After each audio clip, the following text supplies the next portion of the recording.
అనుదినము దేవుని కృపావార్త కొరకు ఎదురు చూస్తున్న ఆత్మీయులారా, నేడు మనం వింటున్న వాగ్దానము యెషయా 49:7. దేవుడు నిన్ను ఏర్పరచుకునని రాజులు గ్రహించి లేచెదరు, అధికారులు నీకు నమస్కారం చేస్తారు అన్నాడు.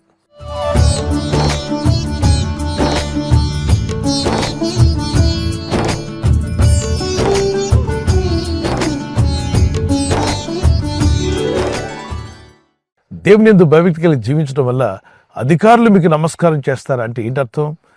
నువ్వు నమ్మిన, నువ్వు ఆశ్రయించిన దేవుడు ఏదో సామాన్యుడు కాదు, ఈ భూ సంబంధమైన ఒక మనిషి కాదు, ఒక అవతారం కాదు. ఆయన సర్వలోకములు చేసిన సృష్టికర్త అయిన దేవుడు. ఆ సర్వాధికారి అయిన దేవుని యందు విశ్వాసం ఉంచి వారందరికీ దేవుని కుమారులకు అధికారం అనుగ్రహించినని యోహాను సువార్త 1:12 రాయబడింది.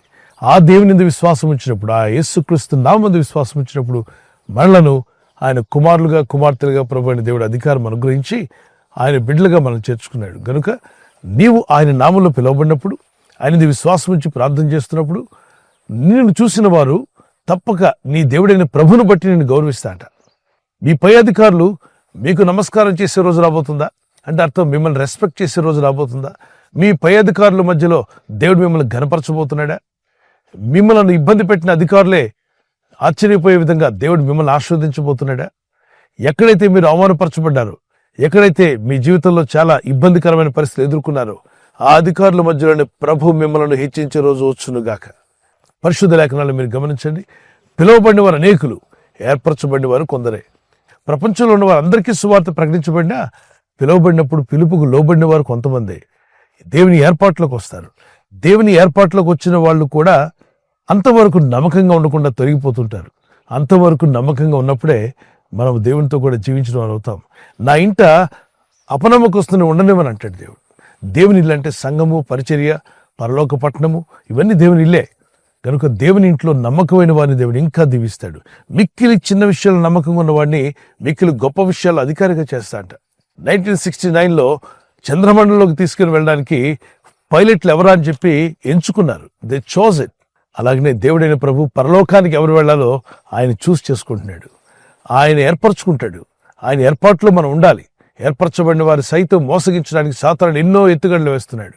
ఏర్పరచబడిన వారు కూడా అనేక మంది తప్పుడు బోధల వల్ల, తప్పుడు సిద్ధాంతాలు విని, తప్పుడు మాటలు విని, వాక్య విరుద్ధమైన వాటిని విని చిక్కుల్లో పడి దేవునికి దూరం అయిపోతున్నారు ఎంతో మంది. అందుకే అపవాదైన సాతానుడు అంత్య దినాల్లో ఏర్పరచబడిన వారిని కూడా మోసగిస్తా అంట. మరి నమ్మకంగా జీవిద్దాం. అంతవరకు ఇక్కడ దేవుని లేఖనాలు అంటున్నాడు ప్రభు, ఈ భూమి మీద ఇవ్వబడిన ప్రతి అధికారం పైనుండి ఇవ్వబడకపోతే వారికి రాదు. కనుక అధికారులను రెస్పెక్ట్ ఇవ్వండి, వాళ్ళని గౌరవించమంటున్నాడు ప్రభు. అలాగే ఆత్మ సంబంధమైన అధికారులు, దేవుడు ఏర్పరిచిన ఆత్మీయ నాయకులు, వారి గురించి బైబిల్ ఏం చెప్తుంది?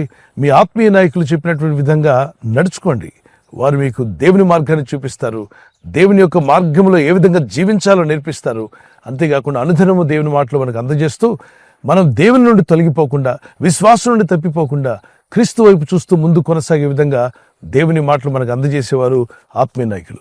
మరి వారి గురించి కూడా మనం ప్రార్థించడమే కాకుండా వారు చెప్పిన విశ్వాస మార్గమును మనం వెంబడించాలని హెబ్రీ పత్రిక 13:7, హెబ్రీ పత్రిక 13:17 చెప్తుంది. ఒకసారి గమనించండి. దానియేలు గ్రంథంలో షద్రక్, మేషక్, అబేద్నెగో, దానియేలు వీరందరూ చెరపట్టబడిన యవనస్తులు. వాళ్ళని ఎవరిని కనపరుస్తారు? వాళ్ళు చూస్తే ఎవరిని నమస్కరిస్తారా? లేదే బానిసలుగా వాడుకుంటారు. అలాంటి స్థలంలో కూడా అధికారులు లేచి నిలబడ్డారు. ఎవరి గురించి? దానియేలు వస్తున్నాడంటే అధికారుల మధ్యలో దేవుడు గొప్ప ఘనతను దానియేలుకి ఇచ్చాడు. షద్రక్, మేషక్, అబేద్నెగోను చూసినప్పుడు రాజు సహితం సింహాసనం లేచి వారికి నమస్కారం చేశాడు. దానియేలు సింహాల బోల నుండి బయటికి తీసుకొచ్చాడు. అప్పుడు రాజు అతన్ని ఘనపరుస్తాడు. అలాగే షద్రక్, మేషక్, అబేద్నెగోల్ని అగ్నిగుండంలో బయటికి తీసుకొస్తాడు దేవుడు. అప్పుడు రాజులు సైతం లేచి నమస్కరిస్తారు, అధికారులు సైతం వాళ్ళకి నమస్కారం చేస్తారు. ఇవన్నీ బైబిల్లో రాయబడ్డాయి. ఆయన ఇచ్చిన వాగ్దానం నెరవేర్చే దేవుడు.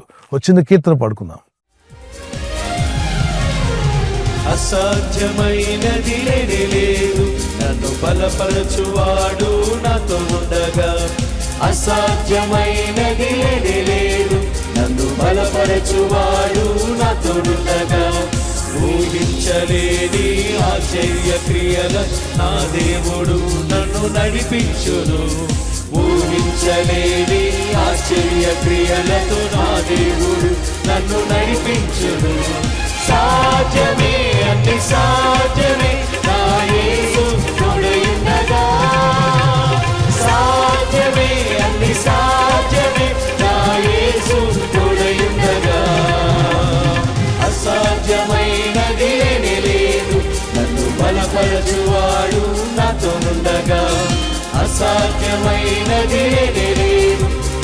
బలపరచువాడు నాతో ఉండగా. ఈ లోకంలో ఆధ్యాత్మిక చీకట్లు ఎంతోమంది అలమటించిపోతూ ఉన్నారు. ఎటు పోవాలో తెలియక, ఏం చేయాలో అర్థం కాక, ఆత్మరక్షణ ఎవరిస్తారో తెలియక ఒక విధమైనటువంటి ఆధ్యాత్మిక చీకట్లో చిక్కబడ్డారు. వారిని విడిపించడానికి యేసుక్రీస్తు ప్రభు వారి గుణాతిశయములు అనగా ఆయన శుభవార్త ప్రకటించే జ్యోతిగా మీరుండాలని ప్రభు కోరుతున్నాడు. మీ ద్వారా అనేకులు వెలిగించబడతారు, మీ ద్వారా అనేకులు బలపరచబడతారు. గనుకనే అధికారులు సైతము మీకు నమస్కరించే రోజు రాబోతుంది. దేవుడు మిమ్మల్ని బలపరిచి వాడుకొని నడిపించునుగాక. ప్రార్థన చేసుకుందాం. పరిశుద్ధమైన మా ప్రియ తండ్రి, నీ యందు భయభక్తి కలిగి ప్రార్థిస్తున్న ఆత్మీయులందరినీ జ్ఞాపకం చేసుకునండి. ఆ దినము దానియేలును బెదిరించిన అధికారులే దానియేలుకు నమస్కారం చేసేలా చేశారు. శద్రక్, మేషక్, అబేద్నెగో అనేటువంటి ప్రభు ఆ ముగ్గురు యవనస్తులను కాలిపోకుండా కాపాడి సురక్షితంగా బయటికి మీరు తీసుకొచ్చారు. ఆ దినమున రాజు, అధికారులు మొదలుకొని అందరూ కూడా వారికి నమస్కారం చేయడమే కాకుండా నిజ దేవుడైన జీవం గల దేవుడు నిన్ను ఆరాధించే విధంగా చేశావు. ఈరోజు మేము ప్రార్థన చేస్తున్నాం. నీ ప్రజలు ఎవరైతే ఇబ్బంది పడుతున్నారో, ఏ అధికారులు అయితే వారిని దుఃఖపరుస్తూ బాధ పెడుతున్నారో, వారి సముఖంలోనే వీరిని ఘనపరచబోతున్నావు, వీరికి గౌరవం ఇవ్వబోతున్నావు. ప్రభా, నీ నామంలో పిలువబట్టు చూసి అధికారులు సైతం వీరికి నమస్కరించే విధంగా ఆశ్చర్యమైన కార్యాలు మీరు జరిగించబోతున్నారు. ఈరోజు ప్రార్థించి ప్రయత్నించబోతున్న శంకుస్థాపన అయిన, గృహప్రవేశమైన, ఒక బిజినెస్ ప్రారంభిస్తున్నా, ఉద్యోగ ప్రారంభానికి వెళ్తున్నా, ఒక మంచి కార్యక్రమాన్ని ప్రారంభిస్తుండగా, నేను వారి బిడ్డల వివాహం కొరకు ప్రయత్నాలు చేస్తుండగా, వారు చేస్తున్న ప్రయత్నాలు ఫలించలాగున మీ దూతలకు ఆజ్ఞాపించండి. ఎవరైనా హాస్పిటల్లో ఉన్నా, ఐసీయూలో ఉన్నా, ప్రభు ఎవరైతే సీరియస్ కండిషన్లో ఉండి బాధపడుతున్నారో వారికి యేసు నామములో స్వస్థతను అనుగ్రహించండి. కృంగిపోయిన వారిని లేవనెత్తండి. మీ గాయపడిన హస్తమును చాపి వారికి ఉన్న సకల రోగాల నుండి విడుదల ఇచ్చేయి. వారిని లేపి నడిపించడాన్ని సాక్షులుగా నిలబెట్టుకోండి. ఈ ఉదయకాలం ప్రతి రోగి యేసు నామములో స్వస్థత నొందునుగాక. తండ్రి, ఈ దినం ఎవరైతే ప్రయాణమై వెళ్ళబోతున్నారో, అది రైలు మార్గమైనా, ఆకాశ మార్గమైన, బస్సుల్లో, వాహనాల్లో ఎక్కడ ప్రయాణం చేస్తున్నా, రోడ్డు మార్గంలో ఏ వాహనంలో వారు ప్రయాణం చేస్తున్నా, నీ ప్రజలకు కాపాడే దూతలను పంపండి. నువ్వు మేలు చేయువాడు, ఆశ్చర్యకరుడు, అద్భుతకరుడు, ఆలోచనకర్తవు. నీకు సమస్తము సాధ్యమే. నీ కనికల చొప్పున వీరిని బలపరిచి ప్రభు వీరి జీవితాలు ఎదురైన ప్రతి శోధన బాధలను విడిపించి వీరి గాయములు మాన్పి శాంతి సమాధానాలతో నడిపించి మహిమ పొందమని యేసుక్రీస్తు పరిశుద్ధ నామములో అడుగుచున్నాను నా పరలోకపు తండ్రి. ఆమేన్, ఆమేన్, ఆమేన్. ఈ వాగ్దానం విన్న మీరు ఆమేన్ చెప్పిన తర్వాత లైక్ చేయండి, షేర్ చేయండి, సబ్స్క్రైబ్ చేయని వారు చేసుకునండి. తెలియని వారికి ఈ ఛానల్ పరిచయం చేయండి. దేవుని వాక్యములు అనేకులకు అందజేయడం వల్ల ఆ ధన్యత మీకు, పొందుకున్న వారికి కూడా ప్రభు దయచేయునుగాక. ఆమేన్. God bless you.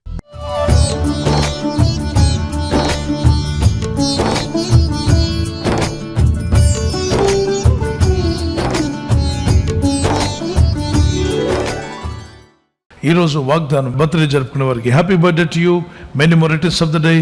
ప్రభు కృప మీకు తోడే ఉండుగాక, మంచి ఆయుర ఆరోగ్యములు ప్రభు మీకు దయచేయునుగాక. మీకు వాగ్దానము ఐజియా చాప్టర్ 60:2, యెషయా గ్రంథము 62. యెహోవా నీ మీద ఉదయించున్నాడు, ఆయన మహిమ నీ మీద కనబడుచున్నది. దేవుని మహిమ మీ మీద కనబడాలి, ఆయన సన్నిధి, ఆయన వెలుగు మీ మీద ప్రకాశించాలి. అది మా ప్రార్థన. ఈ వాగ్దానం పట్టుకొని ప్రేయర్లో ఉండండి. Lord rises upon you and his glory appears over you. May God bless you with this promise as you enter into new year. May God's presence be with you. God bless you and keep you. Amen.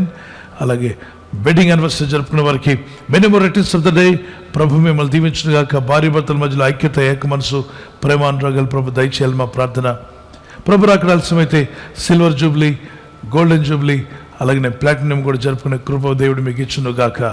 మీ ఇద్దరి మధ్యలో ఐక్యత ఉండాలని విలాప వాక్యములు 3:25, Lamentations chapter 3:25. The promise of God says like this: తన్ను ఆశ్రయించిన వారి ఎడల యెహోవా దయాళుడు, తన్ను వెదుకు వారి ఎడల ఆయన దయచూపును. యెహోవాను ఆశ్రయించిన వారి ఎడల ఆయన దయాళుడు, తన్ను అనగా దేవుని వెదుకు వారి ఎడల ఆయన దయచూపువాడు. మీరు ఆ విధంగా ఉండాలి. దేవుని దయను మీరు పొందుకోవాలి. The Lord is good to those who hope in him and to one who seeks him. ఆయన పట్ల నిరీక్షణ కలిగి ఉన్నావా? If you have hope in God, he is going to be good. He is always good and he will do good things for you. If you seek him, everything షిల్ be added an to your life. God bless you with this promise. ఈ channel మీరు subscribe చేసుకోవడం వలన 2 పనులు జరుగుతున్నాయి. ఒకటి, సువార్త జరుగుతున్నది, ఆత్మలు రక్షించబడుతున్నాయి. రెండవది, పేదలకు, అనాథలకు ఈ ఛానల్ ద్వారా సహకారం అందించడం జరుగుతుంది. మనం సబ్స్క్రైబ్ చేసుకోవడం వలన అందరికీ సహాయం చేసిన వారమవుతున్నాం. ఖచ్చితంగా ఈ యూట్యూబ్ ఛానల్ ను సబ్స్క్రైబ్ చేసుకొని బెల్ బటన్ ను క్లిక్ చేయండి. మీకు వెంటనే మెసేజెస్ పంపబడతాయి.